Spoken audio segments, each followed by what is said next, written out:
And I want to tell us black folks, us brown folks, us colored folks, us niggers. Another thing is, so we allowed the European white Caucasian cracker from the Caucasoid Mountains, living like animals, tell us how to be in a relationship.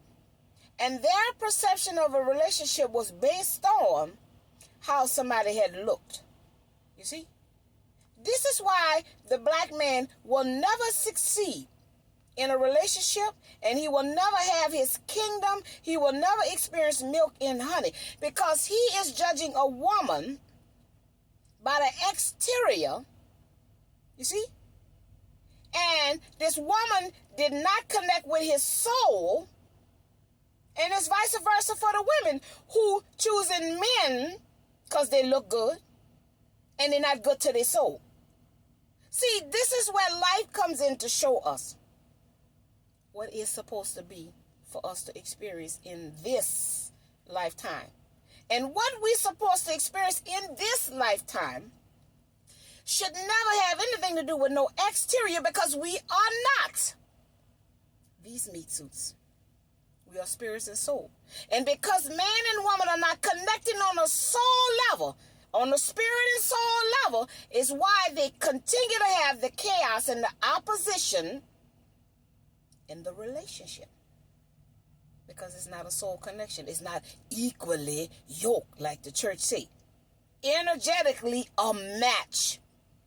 Two energies are supposed to come together who are already individually lined up, mind, heart, and soul. And they come together with their wholeness to make a bigger energy. But we have trauma-bound relationships. That's what we are operating from. Trauma-bound relationship. Most people who are in relationship, I know, I've been there, done that, and got a t-shirt. See, my dad didn't connect with me. He was there, but he was not in our life. So that was abandonment issues. And I wanted to know why he did not connect with me, why he wasn't in my life, why he didn't acknowledge me, why he abandoned me. He died before I can even get to the point where I started asking these questions. So because his energy in my life showed me abandonment, you see, disconnect, no emotional connection, this is what I went out in the world looking for. My dad. I wanted to know why my dad saw. Because I wanted to know why internally my inner man was seeking the wholeness of myself, I went out there and I found someone just like him. My son, Dad. The man I married, who just now crossed over into the spiritual realm about 2 months ago. He was just like, he didn't emotionally connect. You see, he was there, but he wasn't there. And this is what's happening to us. We are finding people who remind us of the pain that we experienced at the hands of our parents who did not know any better. You see? We are in toxic relationships that are not based on anything to do with love, anything to do with kindness, compassion, and sympathy. We all have been programmed and wired to be in a relationship that use the other person for sexual gain, you see, personal gain, tangible gains, physical gain, but we were not connecting to elevate our soul and learn from each other's soul. Because a relationship means to relate to someone other than yourself, not to give up yourself. And a lot of people give up who they are. Been there, done that, got a t-shirt. That's why I got this power now. Ain't nobody coming in my life telling me I cannot be Daphne Tina Turner. Not one person gonna come into this life of mine that I'm experiencing, but only a little while, and tell me that I can't be unique and one of a kind, and I can't be how I am, whether it's dramatic, whether it's emotional, whether it's this, that, or the third. I'm free to be who I am. That's why we stuck and stagnant, because we allow when people to take our power from us. And they're gaining more power because of our weaknesses. Well, I went in there and I searched the dark night of my soul. And I seen where I was weak, sugar. I seen where I was strong. I seen where I was vulnerable, and I seen where I was hard. I seen where I was given, and I seen where I wasn't taken. And I learned to have a balance in those things and use them accordingly. That's beneficial for my growth. So the European white man got our chocolate men and chocolate women looking at the exterior. So if you looking at a man who look good, it's because you don't feel like you look good.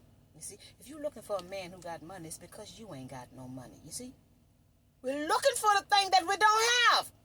Oh, I'm looking if there's anybody out there who ain't got nobody, please take me.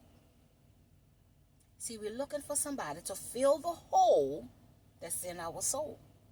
And we need to go within ourselves and mend the hole by accepting there is a hole. And once you accept, my dad was not there. He didn't emotionally connect. But we do have a father. And that father is the creator. And that father is Saturn, who is the Lord of Karma, the teacher, who teaches us to have the discipline in the structure with the energy. Saturn is in my 8th house. You see, you got to learn about what the 8th house is about. I'm not going to go and get off the subject and put astrology in it. Go look at what Saturn means in astrology, what the 8th house means in astrology, and look at your birth chart and see what you got in there. Wherever Saturn at, 1st, 2nd, 3rd, 4th, 5th, 6th, 7, 8, 9, 10, 11. That's where you're supposed to learn your life lesson at, where Saturn is at in your birth chart. So Saturn is our father. You see, Saturn is going to give us our karma. That's what's happening now. These 2 years we about to experience, Saturn is going to be dishing out karma. Did you do your work on yourself? Did you learn to have discipline? Did you learn to have patience? Did you learn to stand up for yourself? Did you learn to endure? You see, did you learn to be courageous? It's on you.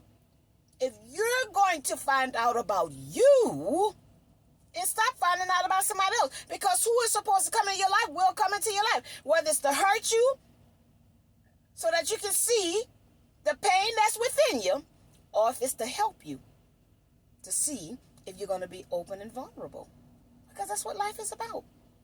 Learning, growing, and evolving. So our brothers and our sisters got to understand, stop judging books by the cover. And start reading people's spirit and soul, people's energies.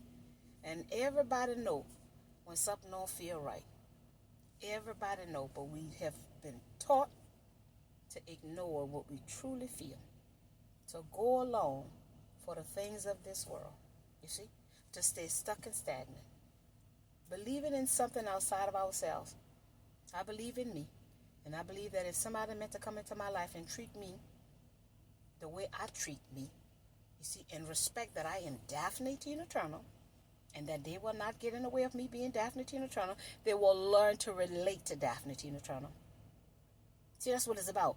The person relating to who you are, not the person coming into your life to change who you are, because you are who you are, and that's who you are. Don't miss that.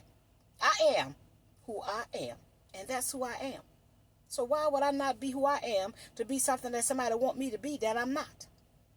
Why don't they be it? If that's what they're looking for. And again, if you're looking for what you're looking for, then why you found what you found? If that ain't what you're looking for. See, we're settling for less than we deserve. And I know what I'm looking for. I'm looking for somebody who walks and talk like I walk. Who is balanced. Who fair. Who love themselves. We all got flaws. We all got perfection. We all got strengths. We all got weaknesses. There's no perfect one. I love every aspect of me, mind, body, and spirit. That's why I'm by myself. Don't come telling me what I'm got to do to change me if that ain't what I feel I need to do. So again, we're allowing people to change us from within and from without. And that's why we're off balance. And that's why we can't get in alignment with what we're supposed to experience in this lifetime. Because we're listening to something outside of ourselves. Stop it. Just stop it.